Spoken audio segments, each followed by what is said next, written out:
Course और इस video में यार हम सीखने वाले हैं कैसे हम एक वेबसाइट का स्ट्रक्चर बनाते हैं। तो पिछले वीडियो में यार मैंने आपको बताया था कैसे हम HTML का यूज करते हैं जब भी हमें एक वेबसाइट का स्ट्रक्चर बनाना होता है। HTML is like ABCD of any website. जैसे इंग्लिश में सबसे पहले हमें ABCD सिखाई जाती है, वैसे ही वेब डेवलपमेंट में सबसे पहले HTML आता है, क्योंकि यार कोई भी वेबसाइट बिना HTML के एग्जिस्ट ही नहीं करती है। तो HTML का फुल फॉर्म होता है हाइपरटेक्स्ट मार्कअप लैंग्वेज, और जैसा कि नाम से पता चल रहा है ये कोई प्रोग्रामिंग लैंग्वेज नहीं बल्कि ये एक तरह की मार्कअप लैंग्वेज है। अब यार ये मार्कअप लैंग्वेज क्या है?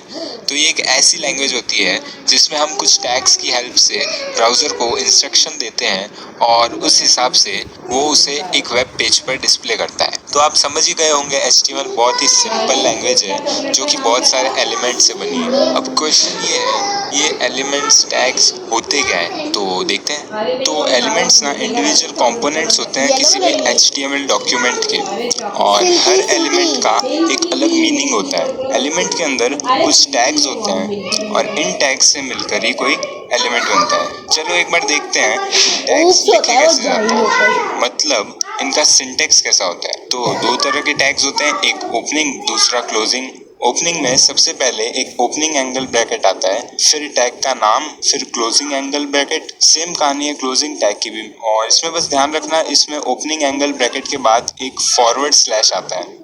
और अगर हम एलिमेंट्स का सिंटेक्स देखें तो यहाँ जो ओपनिंग टैग है उसका ही यूज करते हैं, और उसी के बीच में एक कंटेंट आता है जो कि टेक्स्ट हो सकता है जो हम डिस्प्ले करना चाहते हैं, या कोई कोड जो हम रन करना चाहते हैं, एंड देन एक क्लोजिंग टैग। बट कुछ ऐसे भी एलिमेंट्स होते हैं जिसमें कोई क्लोजिंग टैग नहीं होता है, जैसे कि इमेज एलिमेंट, क्योंकि इस एलिमेंट का कंटेंट टेक्स्ट में नहीं है तो इसमें हम इमेज फाइल की लोकेशन दे रहे हैं और उसके लिए हम सिर्फ ओपनिंग टैग का यूज कर रहे हैं, और उसी वजह से क्लोजिंग टैग का यूज नहीं होता है इसमें। अब देखते हैं नेस्टिंग ऑफ एलिमेंट्स। नेस्टिंग का मतलब है किसी भी एलिमेंट के अंदर दूसरा एलिमेंट यूज करना, और हम नेस्टिंग कितनी भी बार कर सकते हैं, मतलब हम एक एलिमेंट के अंदर दूसरा, उसके अंदर तीसरा, चौथा, ऐसे हर एलिमेंट के अंदर दूसरा एलिमेंट डाल सकते हैं, और इससे हम एलिमेंट्स की प्रॉपर्टीज को मिक्स कर सकते हैं और उसकी वजह से पूरा डॉक्यूमेंट स्ट्रक्चर बनता है। लेकिन अगर हम HTML में खाली एलिमेंट्स का ही यूज करें तो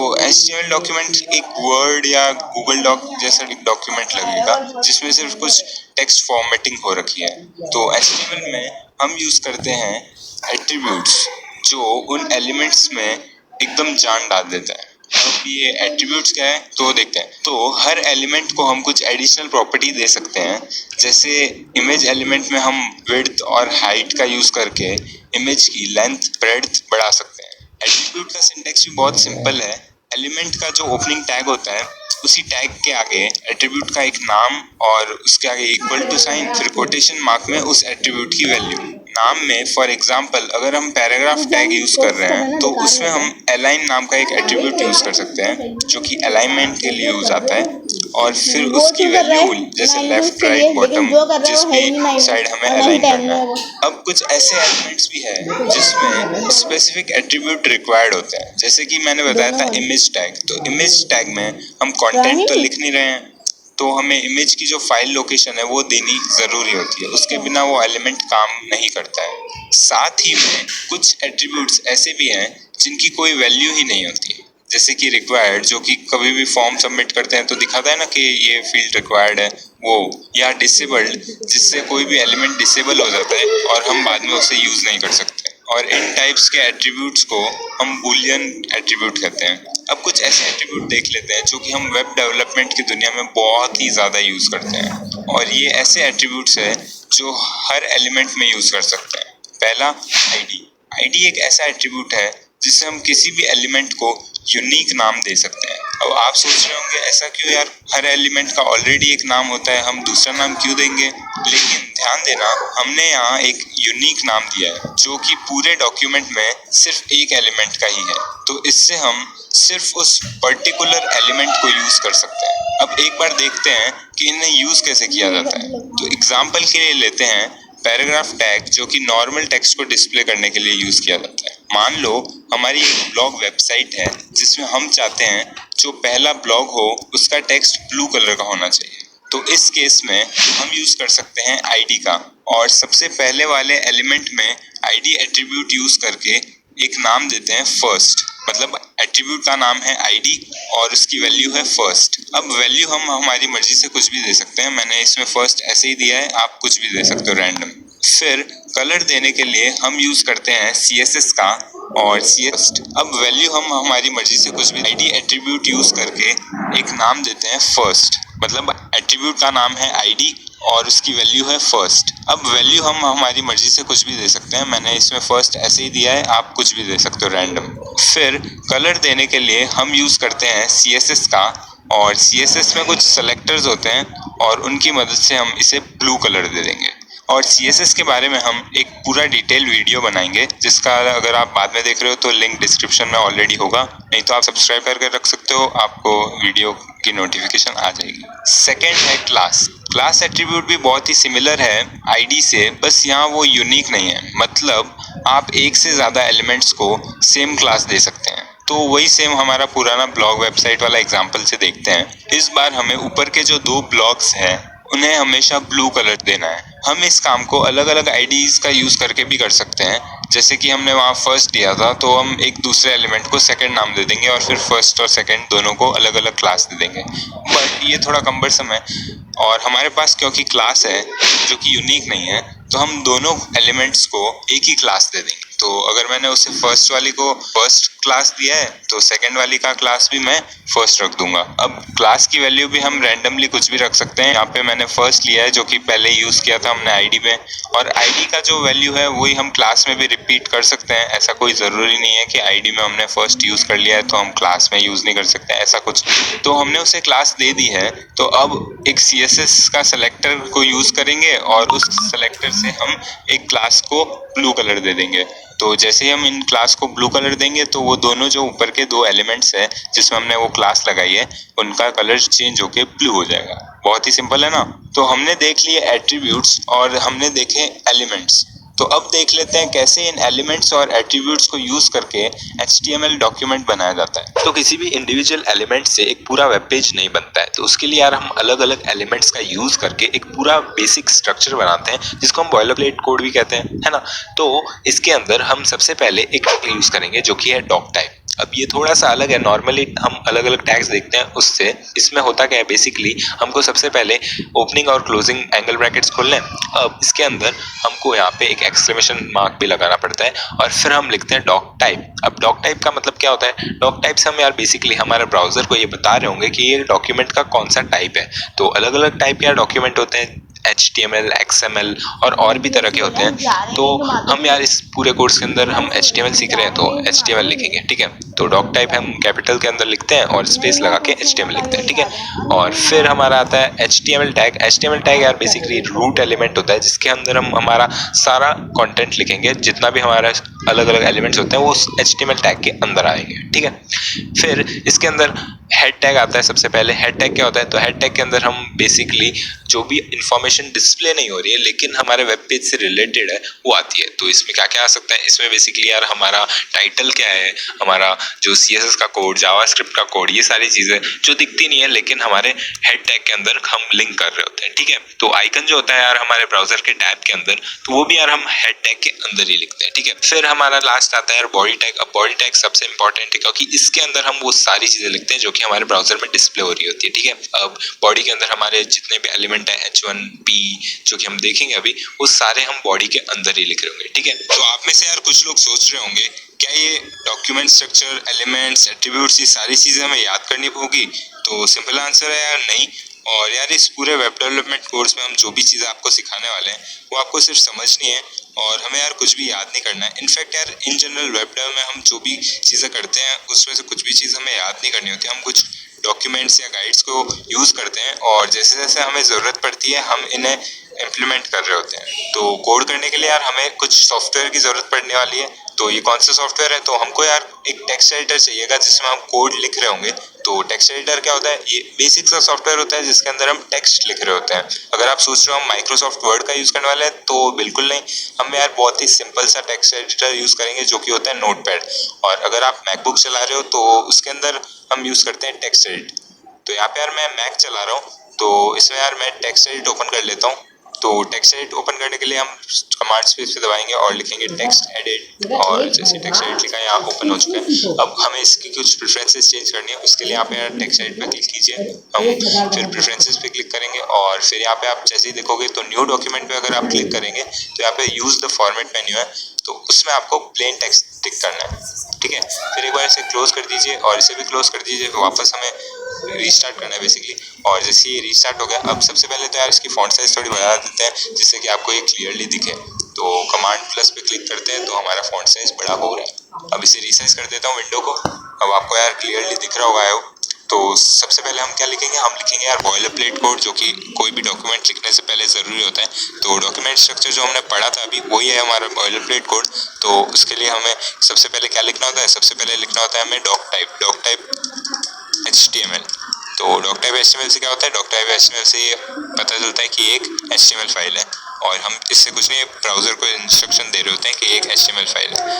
नेक्स्ट क्या होता है, नेक्स्ट यार हमारा आता है HTML टैग, और HTML टैग से क्या होता है यार, ये एक रूट एलिमेंट है जिसके अंदर हम सारी चीज़ें लिखते हैं जो कि हमें यूज़ करनी होती है। फिर नेक्स्ट आता है यार हमारा हेड टैग, और हेड टैग में यार वो सारी चीज़ें आती है जो हमारे वेब पेज की जो भी इंफॉर्मेशन है, किसने बनाया, कब बनाया, क्या क्या इसमें कोड फाइल्स है, और वो सारी चीज़ें हम इसके अंदर लिख रहे होते हैं, ठीक है। तो इसके अंदर हमें हेड टैग लिखा और इसको ओपन कर दिया और क्लोज कर दिया। अब यार नेक्स्ट हम इसके अंदर क्या लिखेंगे, इसके अंदर हम सबसे पहले एक टाइटल लिख देते हैं जो कि हमारे टैब के अंदर डिस्प्ले हो रहा होगा। तो टाइटल में मैं लिख लेता हूँ अपनी कक्षा, ठीक है। फिर इसे वापस क्लोज कर देते हैं और नेक्स्ट हम लिखते हैं यार बॉडी। बॉडी क्या होता है यार, बॉडी सबसे इंपॉर्टेंट है। बॉडी के अंदर हम पूरा वेब पेज का जो भी हमें डिस्प्ले करना होता है वो सब लिख रहे होते हैं, ठीक है। बॉडी हमें ओपन कर लिया और फिर वापस इसे क्लोज कर देते हैं। अब बॉडी के अंदर हम क्या लिखेंगे, बॉडी के अंदर हम यार H1 टैग का यूज़ करने वाले हैं। H1 क्या है, H1 यार हेडिंग टैग होता है, और इसके बारे में हम डीपली बाद में डिस्कस कर लेंगे। सबसे पहले हम इसके अंदर टेक्स्ट लिख देते हैं। टेक्स्ट में मैं क्या लिखने वाला हूँ, हम लिख लेते हैं यार नमस्ते वर्ल्ड, ठीक है, और नमस्ते वर्ल्ड लिख के इसे सेव कर देते हैं, ठीक है। तो सेव करने के लिए यार कमांड एस दबाएंगे और इस फाइल का नाम लिख देते हैं। फाइल का नाम मैं लिख रहा हूँ यार नमस्ते वर्ल्ड, ठीक है। और एक्सटेंशन यार इसका .html देना है ताकि ये ब्राउज़र को ये पता चले कि एक HTML फाइल है।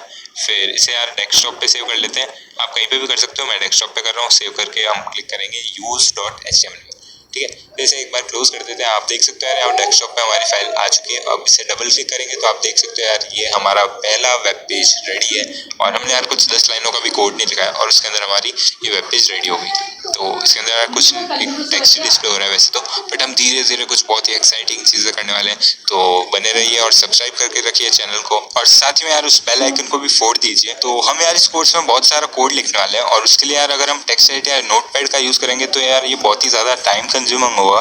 तो हम यार यूज़ करने वाले हैं कुछ स्पेशल टेक्स्ट एडिटर, और हम इस पूरे कोर्स में VS कोड का यूज़ करने वाले हैं जो कि एक ओपन सोर्स टेक्स्ट एडिटर है। अब अगर आप सोच रहे हैं कि यार ये नोटपैड है यार टेक्स्ट एडिटर में क्या बोल रही है, तो यहाँ यार बहुत चीज़ें अगली है और कोई इंडेंटेशन भी नहीं है। और उसी की जगह यार अगर इंडेंटेशन जैसे अच्छे अच्छे फीचर्स होते हैं, कुछ कलर्स होते हैं, अलग अलग थीम्स होती है, तो यार वो कोड को बहुत ही इंटरेस्टिंग बना देते हैं। और अगर यार आप कोई पहले से टेक्स्ट एडिटर यूज़ कर रहे हैं तो आप उससे भी कंटिन्यू कर सकते हैं, बट हम इस कोर्स के अंदर VS कोड का यूज़ करने वाले हैं। तो स्टार्ट करते हैं यार। सबसे पहले देख लेते हैं कैसे VS कोड का इंस्टॉलेशन किया जाता है।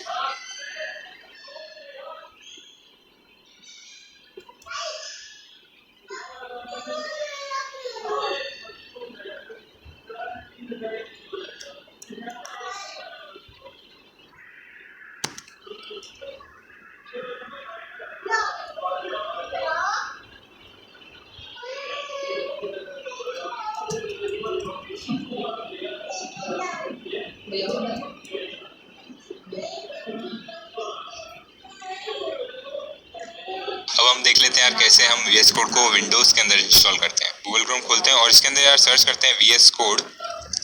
सबसे पहला जो सर्च रिजल्ट है code.visual-studio, ये ऑफिशियल वेबसाइट है। इस पर आप क्लिक करेंगे और यहाँ पे डाउनलोड का बटन है, सीधा उस पर क्लिक कर लीजिए। यहाँ पे हमारा डाउनलोड स्टार्ट हो चुका है।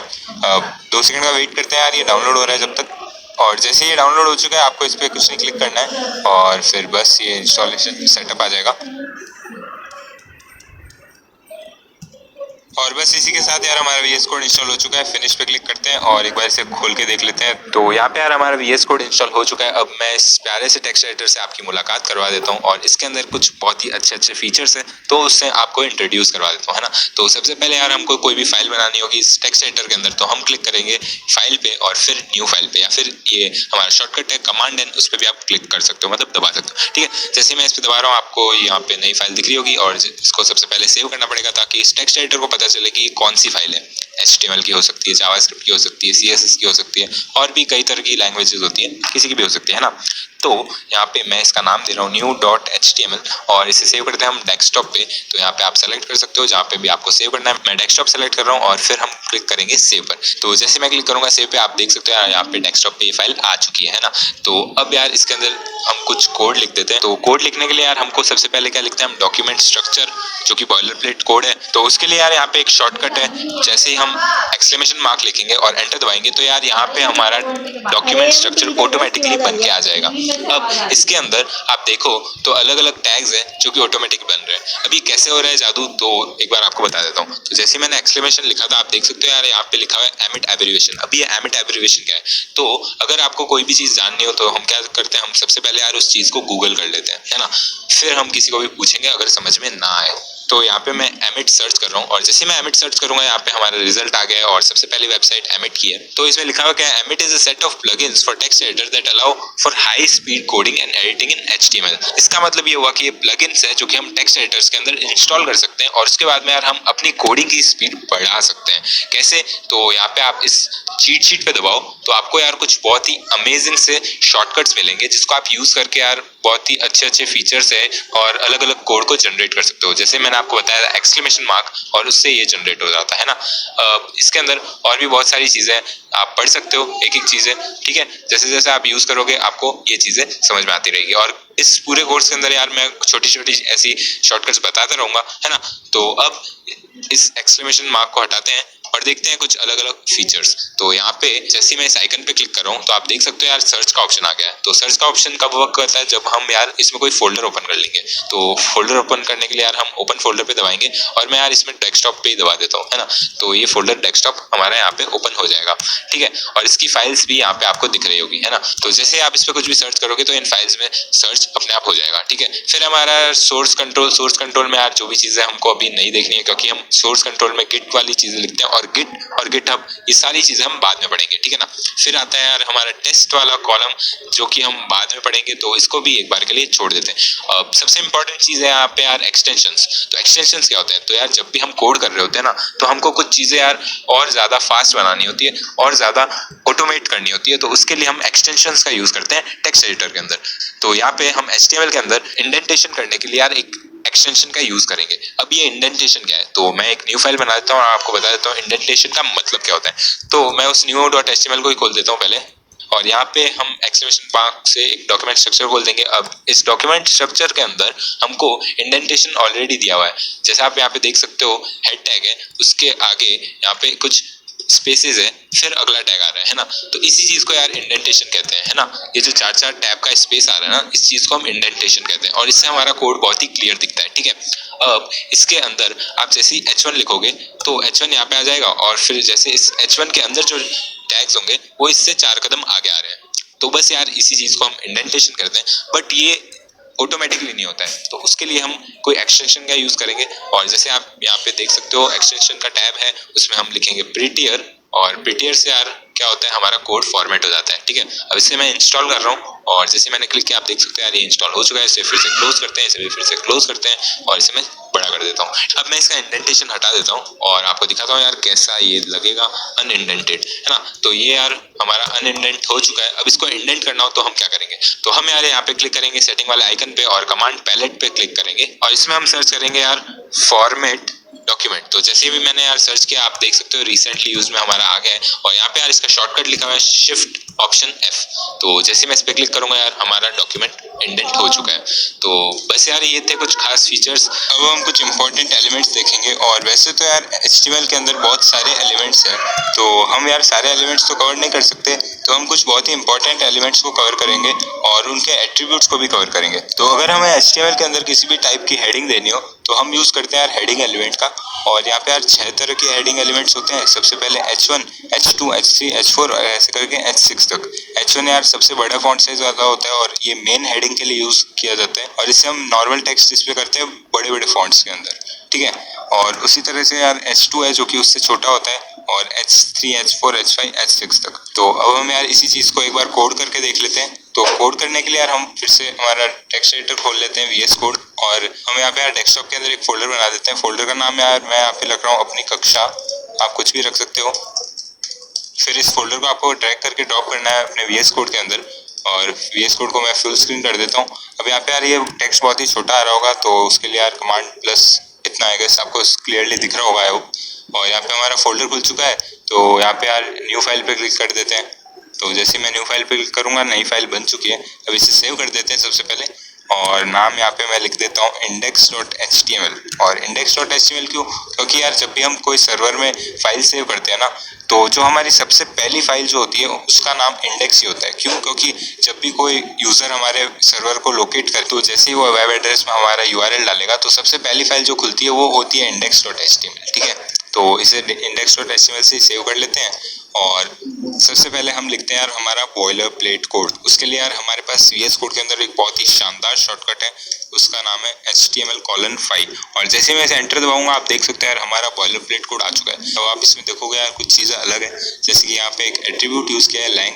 अब ये क्या कर रहा है, ये बेसिकली यार ये HTML जो टैग है ना, उसके अंदर जो भी चीज़ है उसकी एक लैंग्वेज डिफाइन कर रहा है कि हम यहाँ पे EN मतलब इंग्लिश लैंग्वेज का यूज करने वाले हैं। फिर उसी तरह से यार कैरेक्टर सेट है और कुछ ये सारी चीज़ें, और ये इतनी इंपॉर्टेंट नहीं है हमें जानने के लिए। अब हम खाली इस टाइटल पे ध्यान देते हैं, और इस टाइटल को हम चेंज करके लिख देते हैं अपनी कक्षा, ठीक है। और अगर आपको यार बहुत ज़्यादा इंटरेस्ट हो जानने का, तो आप यहाँ पे हवर कर सकते हो। आप यहाँ पे कैरेक्टर सेट पे हवर कर रहे होगे, तो यहाँ पे पूरी इन्फॉर्मेशन आ जाएगी कि क्या चीज़ है, कैसे इसे यूज़ किया जाता है। उसी तरह से आप इस किसी भी टैग पे अगर हवर करोगे, तो यहाँ पे यार पूरा उस टैग के बारे में लिखा आ जाएगा। और साथ में यार जैसा कि हमने कहा था कि मोजिला का वो डॉक होता है जो कि बहुत ही इंपॉर्टेंट है, उसका यहाँ पे लिंक भी आ रहा है। तो उस पर जैसे ही आप क्लिक करोगे, तो आपके पास ओपन का बटन आ जाएगा, और आप क्रोम के अंदर देख सकते हो यार उस पर एट्रीब्यूट्स और वो सारी चीज़ें हमें डिस्प्ले हो रही है, ठीक है। फिर से इसको बंद कर देते हैं यार, हमारे VS कोड में आ जाते हैं। और यहाँ पे यार आप देख सकते हो बॉडी टैग आ चुका है, जिसके अंदर हम हमारा हेडिंग एलिमेंट्स लिखेंगे। तो हेडिंग एलिमेंट में सबसे पहले क्या आता है, H1।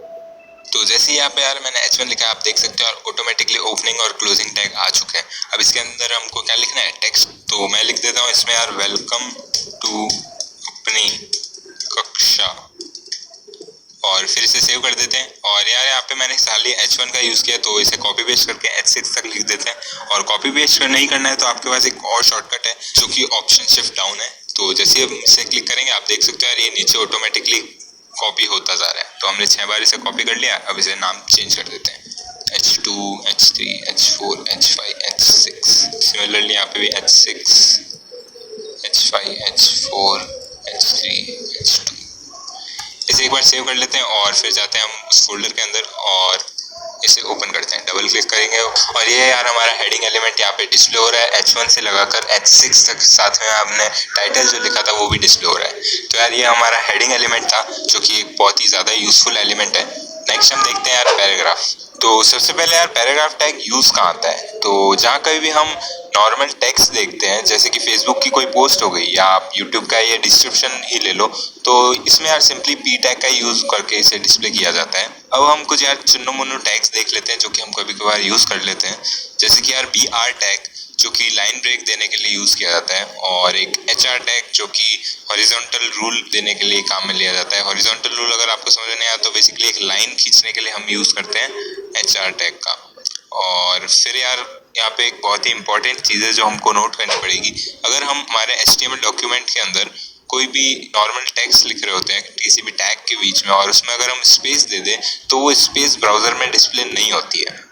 और साथ ही में यार अगर आप कोई लाइन ब्रेक भी दे दो, बेसिकली आप एंटर एंटर एंटर करके थोड़े नीचे भी चले जाओगे और उसको सेव करके वापस आप डॉक्यूमेंट में देखोगे, तो वो ऐसे के ऐसे नहीं दिखने वाली है, क्योंकि HTML के अंदर ये स्पेसेस और लाइन ब्रेक्स रेंडर नहीं होते हैं। उसके लिए हमें अलग से टैग्स लिखने पड़ते हैं। तो स्पेसिस के लिए यार हमको HTML एंटिटीज का यूज करना पड़ता है। So what is HTML entities? तो HTML कुछ टैग्स रिजर्व्ड होते हैं। जैसे मान लो आपको H1 टैग को डिस्प्ले करना है, हम अगर इसको लिखेंगे तो ब्राउजर को लगेगा कि यार ये तो एक टैग है और इसके अंदर कुछ टेक्स्ट आता है और उस टेक्स्ट को ब्राउजर डिस्प्ले करवा देगा। तो कैसे हम किसी टैग को डिस्प्ले करवा सकते हैं? उसके लिए हम यार HTML एंटिटीज का यूज कर सकते हैं, ठीक है। और एंटिटीज से हम reserved characters, special characters, emojis, symbols, सब चीज को डिस्प्ले करवा सकते हैं HTML के अंदर। नॉर्मली यार हमारे कीबोर्ड के अंदर इतने कैरेक्टर्स नहीं होते हैं, इसलिए HTML एंटिटीज का यूज करके हम मतलब एक ओवर पावर्ड कर सकते हैं इस चीज को, ठीक है।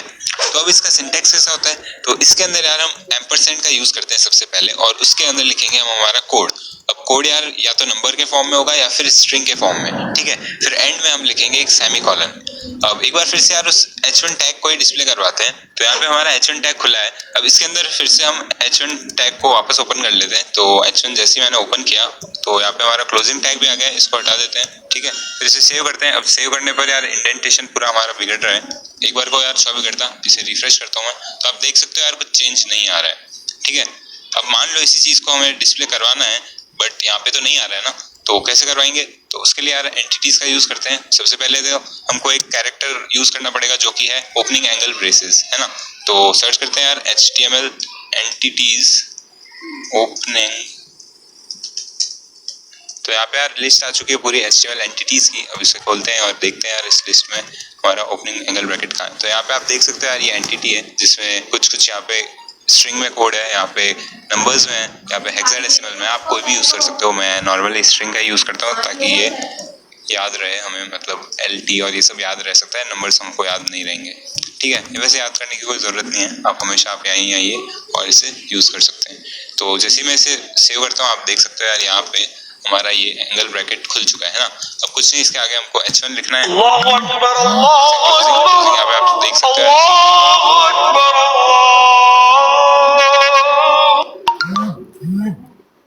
नाम का एक एंटिटी है। सेव करता हूँ, आप देख सकते हो यार यहाँ पे हमारा ये एंगल ब्रैकेट खुल चुका है ना। अब कुछ नहीं, इसके आगे हमको H1 लिखना है और फिर से क्लोजिंग यहाँ पे आप देख सकते हो यार GT नाम का एक एंटिटी है।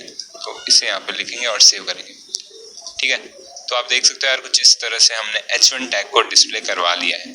अब यहाँ पे आप बैकस्लैश अगर चाहते हो तो बैकस्लैश के लिए यहाँ पे हमारा बैकस्लैश नाम का एक एंटिटी है। तो सिंपली हमारा एंड और फिर बैक स्लैश, ठीक है। और जैसे सेव करेंगे आप देख सकते हो यहाँ पे हमारा बैकस्लैश आ चुका है। अब हम देखेंगे यार कमेंट्स इन HTML। अब ये जो कमेंट्स है ये हमारे वो इंस्टाग्राम फेसबुक वाले कमेंट्स नहीं है।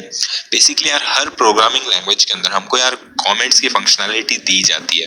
प्रोग्रामिंग लैंग्वेज या नॉर्मल कोई भी मार्कअप लैंग्वेजेस या स्टाइल शीट वाली लैंग्वेज के अंदर भी दी जाती है। अब ये क्या काम आती है यार? मान लो आप कुछ बहुत ही कॉम्प्लिकेटेड कोड लिख रहे हो, है ना, तो अब बार बार उस कोड को पढ़ो, समझो और फिर आप उसमें कुछ चेंज करो। इससे अच्छा हम क्या कर सकते हैं, हम एक कमेंट लिख देंगे जो कि वो कोड क्या कर रहा है उसको एक समरी में हम लिख सकते हैं ना, ताकि हम बाद में यार कोई और भी आए या हम भी पढ़े तो हमको सिंपली खाली उस कमेंट को पढ़ के समझ में आ जाएगा कि हाँ अच्छा है यहाँ पे नीचे क्या लिखा है, ठीक है। और दूसरा यूज केस इसका ये होता है कि हम यार जब भी कुछ कोड लिखते हैं तो उसे कमेंट कर सकते हैं उसे सेव रखने के लिए। तो मान लो आपको कोई कोड लिखना है और आपको वो कोड अब नहीं चाहिए, तो आप उसको हटाने के बजाय कमेंट कर दो ताकि वो वहीं पे पड़ा रहेगा लेकिन वो एग्जीक्यूट नहीं होगा, ठीक है। और इसका सिंटैक्स कैसा होता है अब देख लेते हैं। तो HTML के अंदर यार कमेंट का सिंटैक्स बहुत ही सिंपल है। तो सबसे पहले हम वही एंगल ब्रैकेट खोलेंगे ओपनिंग और फिर एक एक्सक्लेमेशन मार्क फिर डैश डैश, ठीक है। अब बीच में हमारा जो भी कमेंट है वो लिख देंगे और फिर बाद में डैश डैश फिर से क्लोजिंग एंगल ब्रैकेट, ठीक है। अब यहाँ पे आप देख सकते हो एग्जाम्पल है जिसमें मैंने एक कमेंट लिखा है, दिस इज ए कमेंट, ठीक है। तो ये चीज यार हमारे ब्राउजर के अंदर नहीं दिखती है, ये बेसिकली आप अगर व्यू सोर्स करो तो आपको दिख जाएगा, लेकिन हमारे ब्राउजर के अंदर वो जो हमारा वेब पेज है इसके अंदर हमारा कोई चेंज नहीं दिखेगा, ठीक है। तो अब हम यार पैराग्राफ टैग को यूज करके देख लेते हैं। तो उसके लिए यार मैं P टैग को ओपन करूंगा, P लिखेंगे और एंटर दबाते हैं तो ये P टैग हमारा ओपन हो चुका है। अब इसके अंदर यार हमको रैंडम टेक्स्ट लिखना है, तो यहाँ पे मैं लोरेम लिख रहा हूँ। अब लोरेम का मतलब क्या होता है? तो बेसिकली यार यहाँ पे हमको जब भी रैंडम टेक्स्ट डिस्प्ले कराना होता है ना, तो एक बहुत ही बढ़िया सी चीज है लोरेम इप्सम। लोरेम इप्सम लिखोगे आप और 100 या जितने भी आपको वर्ड्स चाहिए, तो जैसे मैं इसमें 50 डाल देता हूँ पहले के लिए और एंटर दबा देते हैं। तो जैसे ही मैंने 50 लिखा आप देख सकते हैं यार ये पूरा यहाँ पे 50 वर्ड्स का एक टेक्स्ट आ गया है। अब ये यार काफी बड़ा यहाँ पे स्क्रॉल बार दिख रहा है आपको, है ना, तो उसको हटाने के लिए यार वर्ड रैप कर लेंगे। तो यहाँ पे यार आप व्यू पे क्लिक करो और जैसे ही हम इस पे क्लिक करेंगे यहाँ पे हमारा वर्ड रैप का टॉगल है, इस पे क्लिक कर देते हैं और ये हमारा यहाँ पे इसमें दिख रहा है एक ही स्क्रीन के अंदर। ठीक है, अब इसके अंदर यार कुछ और टैग्स हैं छोटे मोटे, उनको एक बार यूज करके देख लेते हैं। तो सबसे पहला टैग है हमारा बी टैग। तो यहाँ पे यार मैं बी टैग ओपन कर लेता हूँ। ठीक है, तो मैं इसमें स्पेस दे देता हूँ ताकि यार रिकमेंडेशन आ जाए, और जैसे मैंने बी लिखा है यहाँ पे बी टैग हमारा ओपन हो चुका है। ठीक है, इसको कट करेंगे और मैं इतना यहाँ पे पेस्ट कर देता हूँ। ठीक है, तो ये बोल्ड हो जाना चाहिए। अब इसको हम ओपन कर लेते हैं। तो ओपन करने के लिए यार सबसे पहले मैं अपनी कक्षा के फोल्डर में जाऊंगा और इसे एक बार ओपन कर लेता हूँ। ठीक है, तो यहाँ पे आप देख सकते हो यार ये वाली चीज जो है हमारी वो बोल्ड हो गई है, क्योंकि हमने यहाँ पे क्या लिखा था, हमने लिखा था बोल्ड, बी टैग से इसको रैप किया था। फिर नेक्स्ट है हमारा यार स्ट्रॉन्ग। स्ट्रॉन्ग यार जब भी हमको इंपॉर्टेंट कोई चीज दिखानी होती है ना तो हम यूज करते हैं। अब यहाँ पे हमारा यार स्ट्रॉन्ग और बी टैग में ज्यादा फर्क नहीं है, दिखने में वो सेम ही है, तो उसको यूज नहीं करते हैं। आप समझ गए होंगे, मतलब बेसिकली काम एक ही है, नाम अलग है। ठीक है, फिर है हमारा आई टैग, जिससे हम किसी भी टेक्स्ट को इटैलिक्स में कर सकते हैं। तो उसके लिए यार हम यूज करेंगे आई टैग और यहाँ पे इसको कट कर लेते हैं और यहाँ पे मैं इसे पेस्ट कर देता हूँ। ठीक है, सेव करते हैं और जाते हैं ब्राउजर में, करेंगे रिफ्रेश। तो आप यहाँ पे देख सकते हो हमारा ये टेक्स्ट जो है वो इटैलिक्स में कन्वर्ट हो चुका है। फिर नेक्स्ट है हमारा यार ई एम टैग, और ई एम और इटैलिक्स में भी ज्यादा फर्क नहीं है, सिर्फ नाम का फर्क है, काम सेम ही है। ई एम का मतलब होता है एम्फेसाइज टेक्स्ट और आई टैग से होता है इटैलिक। ठीक है, फिर है हमारा यार स्मॉल। स्मॉल से क्या होगा, तो बेसिकली हमारे जो भी टेक्स्ट है ना वो स्मॉल हो जाएंगे थोड़े से। तो आप देखना यार कैसे इसका फॉन्ट साइज छोटा हो जाएगा जैसे मैं इसको रैप करूंगा स्मॉल के अंदर। यहाँ पे इसको पेस्ट कर देता हूँ और इसे रिफ्रेश करता हूँ, तो आप देख सकते हो यार ये छोटा हो गया इतना इससे, है ना। तो ये हमारा स्मॉल टैग की मदद से हुआ। फिर है हमारा यार सबस्क्रिप्ट। सबस्क्रिप्ट क्या होता है, तो बेसिकली यार आपने बचपन में पढ़ा होगा कि 10 to the power 2, 10 to the power 5, वो जो पावर वाली चीज होती है वो हम ऊपर छोटे से डॉट में लिखते हैं, है ना। तो उसके लिए हम यूज करते हैं सबस्क्रिप्ट का। तो यहाँ पे मैं यार 10 लिख देता हूँ और इसके अंदर हम पावर 2 यूज करेंगे। तो उसके लिए हम क्या यूज करते हैं, सुपर स्क्रिप्ट। तो जैसे ही मैं सुपर लिखूंगा यहाँ पे एक स्पेस दे देते हैं, सुपर स्क्रिप्ट। तो उसके लिए यार टैग है हमारा SUP और 2 लिखा, सेव किया, गए ब्राउजर के अंदर, करते हैं रिफ्रेश।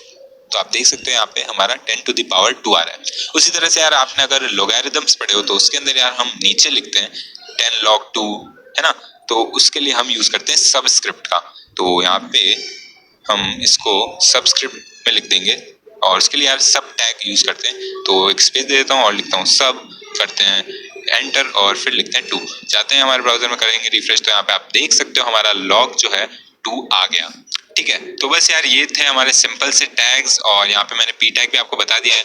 तो अब हम देखेंगे यार लिस्ट, और लिस्ट को तो हम रोज ही यूज करते हैं। जैसे कि हम जब भी घर से सामान लेने जाते हैं तो एक ग्रोसरी की लिस्ट बनाते हैं, और हम सुबह सुबह उठते हैं तो कभी कभी हम टू डू लिस्ट बनाते हैं। तो उसी तरह से यार वेब पेजेस के अंदर भी लिस्ट बहुत ही कॉमन है। चाहे अगर आप ये नेविगेशन बार ही देख लो तो इसके अंदर भी यार ये जो एक एक आइटम है वो सारी एक लिस्ट के फॉर्म में ही है। तो कहीं पे भी मेन्यू या ऐसी कोई भी चीज हमको बनानी होती है वेब पेजेस के अंदर तो हम यूज करते हैं लिस्ट का।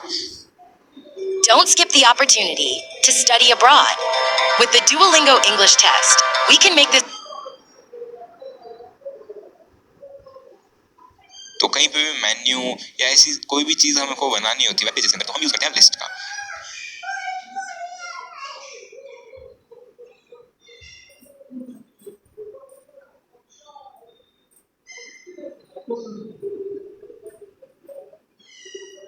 ऑर्डर लिस्ट का मतलब तो नाम से ही पता चल रहा है कि उस लिस्ट के अंदर कोई ऑर्डर होगा, जैसे कि अल्फाबेटिकल ऑर्डर या न्यूमेरिकल ऑर्डर, या फिर हम रोमन नंबर का ऑर्डर भी डाल सकते हैं।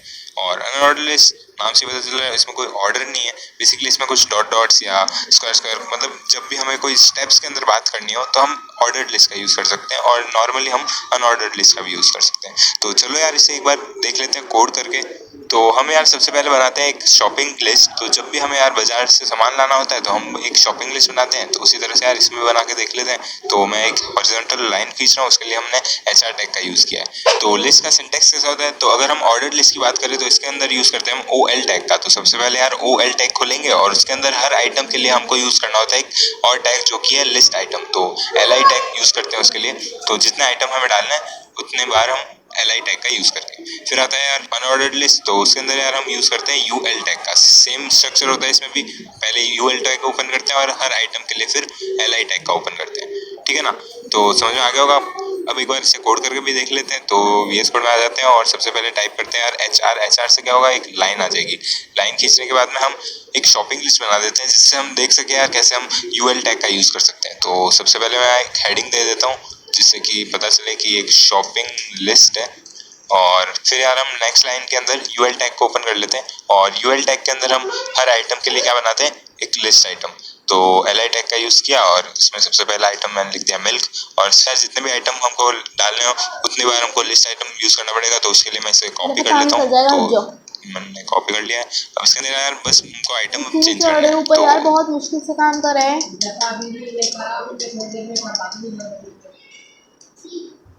तो इसके अंदर यार हमने कुछ शॉपिंग लिस्ट के आइटम डाल दिए हैं। अब इसे सेव करते हैं और जाते हैं हमारे ब्राउजर के अंदर और देखते हैं यार कैसा इसका आउटपुट आ रहा है। तो जैसे ही रिफ्रेश किया यार आप देख सकते हैं यार सबसे पहले हेडिंग आ गई और फिर ul टैग के अंदर जैसा कि हमने देखा था अनऑर्डर्ड वे में एक लिस्ट आ गई है। अब हम यार ol टैग का भी यूज करके देख लेते हैं। तो उसके लिए यार हमको कुछ नहीं, सिंपली ol टाइप करना है। तो एक बार यार फिर से हम hr टैग का यूज कर लेते हैं और लाइन खींच लेते हैं और इसके अंदर हम मैगी की रेसिपी लिख देते हैं। मैगी तो आपको बनानी आती होगी, तो बहुत ही सिंपल होती है, तो उसकी रेसिपी लिख देते हैं मैगी। और मैगी की रेसिपी क्यों यूज़ कर रहे हैं, क्योंकि हमको यार इसमें स्टेप्स डालने होते हैं कि हर स्टेप में हम क्या कर रहे होंगे। तो उसके लिए यार हमको नंबरिंग या कोई भी ऑर्डर चाहिए होगा। तो सबसे पहले ol टैग ओपन करेंगे और उसके अंदर हम हर आइटम के लिए li टैग का यूज़ करेंगे। हर आइटम नहीं, इसमें मैं इसको स्टेप्स बोल सकता हूँ कि हर स्टेप के लिए हम li टैग का यूज़ कर रहे होंगे। फिर हम इसमें लिख देते हैं स्टेप्स। तो यार मैंने कुछ स्टेप्स लिख दिए हैं जिससे कि हम मैगी बना सकते हैं। इसे एक बार सेव कर लेते हैं और जाते हैं हमारे ब्राउजर के अंदर, करते हैं रिफ्रेश। तो आप देख सकते हैं यार यहाँ पे हमारी मैगी की रेसिपी आ चुकी है। और यार इसमें आप देख सकते हो ये सारे जो स्टेप्स है वो न्यूमेरिकल ऑर्डर में है।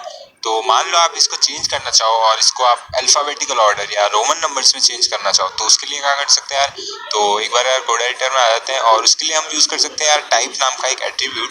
और उससे क्या होता है, उससे बेसिकली हम अलग अलग टाइप के ऑर्डर दे सकते हैं, जैसे कि alphabetical order, lower case upper case दोनों के अंदर, और साथ में रोमन नंबर वाला ऑर्डर वो भी लोअर केस अपर केस दोनों। तो अपर केस अल्फाबेटिकल का ट्राई करते हैं। तो उसके लिए मैंने ए लिखा है और अगर अपन को लोअर केस करना हो तो हम ए लिख सकते हैं छोटा वाला लोअर केस में। और अगर रोमन नंबर यूज करना हो तो बड़ा रोमन नंबर के लिए बड़ा आई और छोटा के लिए छोटा आई। तो इसे सेव कर लेते हैं और एक बार रिफ्रेश करके देख सकते हैं कि कैसा हमारा आउटपुट आ रहा है। तो आप देख सकते हो यहाँ पे यार हमारा अल्फाबेटिकल ऑर्डर में हमारा ये जो स्टेप्स है वो आ चुके हैं, ठीक है। इसी तरह से यार अगर आपको रोमन करना है तो कुछ नहीं, आ जाइए और इसे आई कर दीजिए। सेव करते हैं और एक बार जाते हैं, करते हैं रिफ्रेश। आप देख सकते हैं यहाँ पे हमारे रोमन नंबर में डिस्प्ले हो रहा है, ठीक है। अब हम देख लेते हैं nesting of list. Nesting of list क्या होता है, तो अगर आप चाहते हो कि एक लिस्ट के अंदर ही हमारी दूसरी लिस्ट आ जाए तो उसी चीज को कहते हैं यार नेस्टिंग ऑफ लिस्ट। तो अब इसी एग्जांपल के अंदर हम एक और स्टेप ऐड कर लेते हैं। तो उसके लिए यार li टैग का यूज कर सकते हैं। तो li टैग लिखेंगे और उसके अंदर एक स्टेप डाल देते हैं। मान लो हमको इससे वेज मैगी बनाना है तो उसमें से कुछ वेजीज डाल देते हैं। तो मैंने यहाँ पे लिखा है ऐड सम वेजीज लाइक, और यहाँ पे हम वेजीज के नाम लिख रहे होंगे और उसके अंदर हम कोई और टाइप की लिस्ट डाल सकते हैं। जैसे अभी ol टैग चल रहा है तो हम इसके अंदर ul टैग का भी यूज कर सकते हैं। तो कुछ नहीं करना है यार, इसी li टैग के अंदर हमें एक ul टैग खोल देना है। तो मैंने यहाँ पे यार ul लिखा और फिर हमारा यहाँ पे टैग खुल चुका है। तो इसके अंदर हम li टैग का यूज करेंगे और अलग अलग वेजीज के नाम लिख देंगे। तो जो भी वेजीज आपको पसंद आती है मैगी के साथ उसका नाम लिख दीजिए। तो मैंने कुछ नाम लिख दिया, इसे सेव करते हैं और जाते हैं हमारे ब्राउजर के अंदर, करते